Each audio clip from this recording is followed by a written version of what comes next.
Our next presenter is Jen Hiatt. She's a Dam to Dam Ragnar veteran, and she's going to talk tonight about being a meat-free athlete. She will share some of the challenges of training and following a plant-based diet and answer the age-old question, where do they get their protein? Please welcome Jen.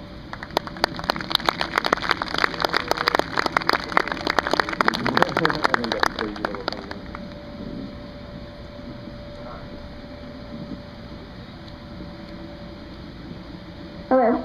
Hi, I'm Jen Hiatt, and I'm a meat-free athlete. I wasn't always a vegetarian, and I wasn't always a runner. Actually, both started around the middle of last year, and then I was just a casual runner, a few miles twice a week. Then early this year, I decided to take running seriously and train for the Dam to Dam 20K. Now, this was plenty difficult, but I really didn't have a hard time sticking to a meat-free diet. It wasn't until later this summer when I increased training to about 30 miles a week where meal planning really got tough.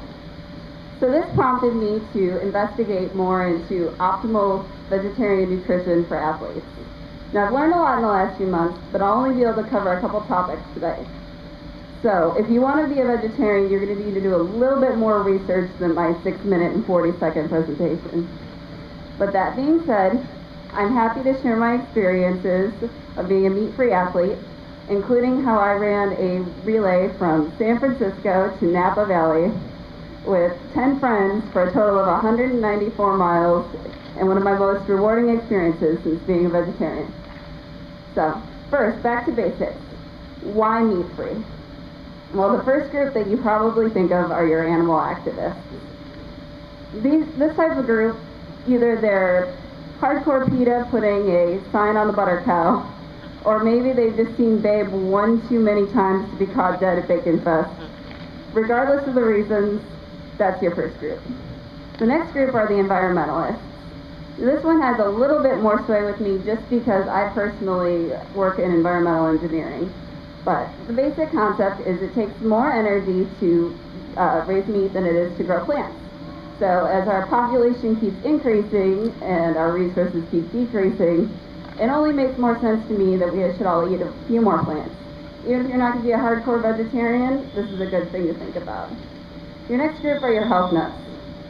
I might have the occasional bad weekend or beer Thursday, but in general, being a vegetarian has been about making healthier choices, low-fat diet, high in fruits and vegetables, and I think this has made a big difference in my training. Then the last group, you know them well. They jumped on the vegetarian weight loss bandwagon. This is a little bit of a misconception because a lot of vegetarian diets are high in pasta and processed foods, and you can actually gain weight. But if you do it right and couple it with exercise, you can successfully lose weight. So where do we get our protein?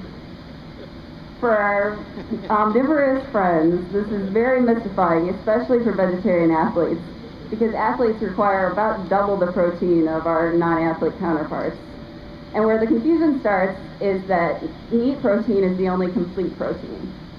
So what do I mean by that? Does that mean that other proteins are deficient? Yes or no.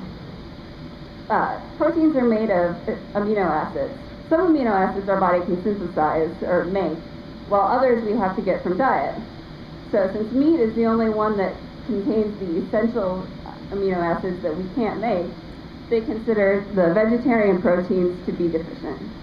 But what's not commonly known is it doesn't actually need to come from the same food, and it doesn't even need to come from the same meal. You just need to make sure that you're mixing up your proteins to get all the health benefits. But what this does mean is that although me and some of my friends would love to live on peanut butter and jelly, we can't really do that. Now, don't get me wrong, I love peanut butter, and I actually like it even better, a low-fat powdered version. Sounds terrible, tastes delicious. But I know I need to mix things up a little bit. So this sounds a lot harder than it actually is. When you think about fruits and vegetables, you don't think protein sources. But actually, all foods contain at least a little bit of protein. So you could theoretically live on just a diet of, fruits and vegetables. But I need to caveat that with, you're going to need a really big appetite to do that. So then you fast forward to one of my favorite raw vegan bloggers, my friend Terry Leventhal, who is a runner who lives on a very, very strict raw fruits and vegetables diet. When she goes grocery shopping, it literally takes up her entire living room. So, as I said, you can do it on a... Is that still 20 seconds? That's not 20 seconds, kids.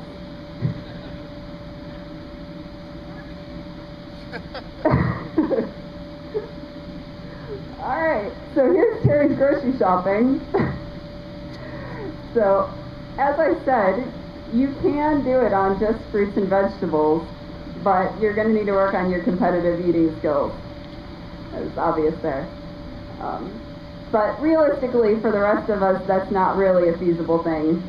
So most of us rely on complex grains, beans, nuts, legumes, other sources of protein. To give you an example, while I was at Ragnar, I used a quinoa salad and a white bean salad, which I picked up just at the deli counter at Whole Foods when we got there, and I kept it in the cooler.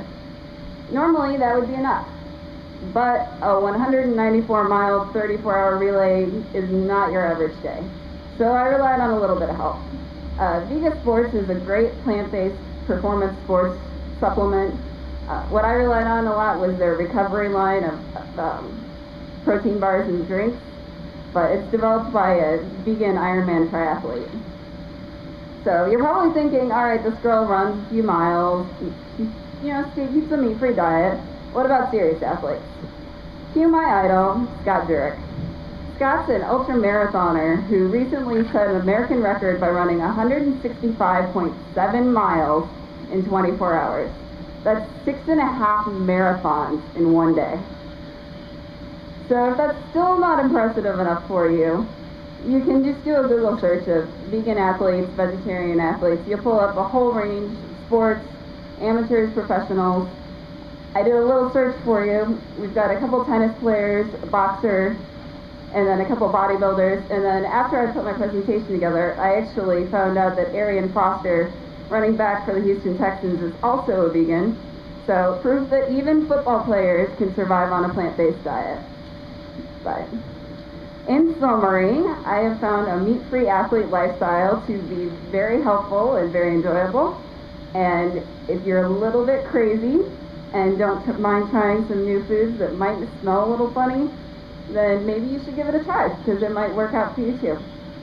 Enjoy the rest of the presentation.